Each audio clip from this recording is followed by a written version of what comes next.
Power hitter রিপোর্টারের report দেখছিলাম যে বলেছে পাওয়ার হিটাররা ফেল করেছে। পাওয়ার হিটার আছে, ফেল করেছে কোথায়? ফেল তো তখন করবেন যখন আপনি 10টা ভালো খেলার পরে 3টাতে ফেল করে, মানে 3টাতে পারেন নাই, তখন ফেল বলতে পারি আমি।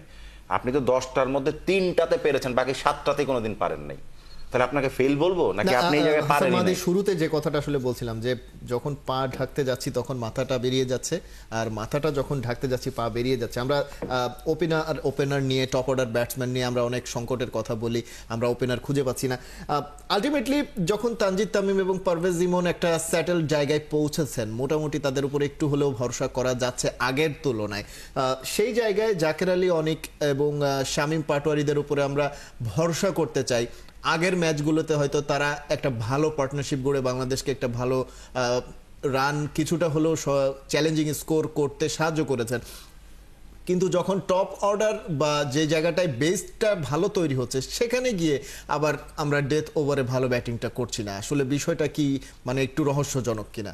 কখনো বাংলাদেশ ব্যাটিং লাইনআপকে মানে একদম শুরু থেকে শেষ পর্যন্ত এট এ টাইম ভালো খেলতে দেখেছেন? আপনি একটু মনে করে দেখুন তো। কোনোদিন টপ অর্ডার ভালো করলে মিডল অর্ডার ফেল করে, মিডল অর্ডার ফেল করলে আবার লোয়ার মিডল অর্ডার কিছুটা কন্ট্রিবিউট করে। বাংলাদেশের লোয়ার মিডল অর্ডার থেকে তো আসলে কখনো সেইভাবে রান আসে না। বড় দলগুলোর মতো এই অংশটাতে আমাদের দুর্বলতা একদম পুরনো। শেষের দিক থেকে যেন শাহিন শাহ আফ্রিদি দেখেন, পরপর 2টা ম্যাচে 2টা খুবই গুরুত্বপূর্ণ ক্যামিও খেলেছে। দ্য স্ট্রাইকটা 200+, 30+ রান করা, এই যে মানে লোয়ার অর্ডার থেকে সাপোর্ট আসে, সেটা বাংলাদেশ দল কখনোই পায় নাই, এখনো পাবে না, ভবিষ্যতে কবে পাবে আমি জানি না। এখন মিডল অর্ডার লোয়ার মিডল অর্ডারের ব্যাপারটা আসে। টপ অর্ডার ভালো করেছে যখন, তখন মিডল অর্ডার ভালো করে না, আবার মিডল অর্ডার যখন ভালো করেছে তখন টপ অর্ডার ফেল করেছে। পরপর 2টা ম্যাচে পারভেজ হোসেন ইমন এবং তানজিদ তামিমের জুটিটা ভালো হচ্ছিল না। আমরা আফগানিস্তানের বিপক্ষে দেখলাম চেঞ্জ করা হলো, সাইফকে আনা হয়েছে, সাইফের সাথে ওপেনিং পার্টনারশিপটা আমরা দেখেছি 67 রানের মেবি এরকম একটা পার্টনারশিপ হয়েছিল।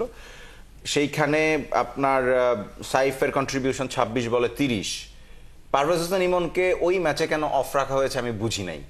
মানে তানজিদ তামিম তিনি দুর্দান্ত একটা নক খেলেছেন, 50+ তার রান, কিন্তু উনি যখন 22 বলে বা 23 বলে 47 রান করেছেন, পরবর্তীতে 50 রান করতে তিনি আরো 7-8টা বল খেলেছেন।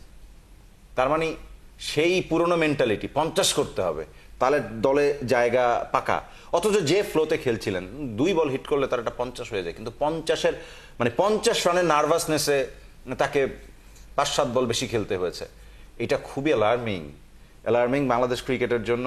মানে তানজিদ তামিম সাচা মানে ফ্যান্টাস্টিক ক্রিকেটার, কি চমৎকার চমৎকার শেষ মানে শট খেলেছেন, মোমেন্টামটা ক্যারি করেন নাই 50-এর চাপে পড়ে গিয়ে। সেই 50টা যদি মানে ফ্লুয়েন্টলি করতেন, তারপরে ইনিংসটা তিনি আরো বড় করতে পারতেন।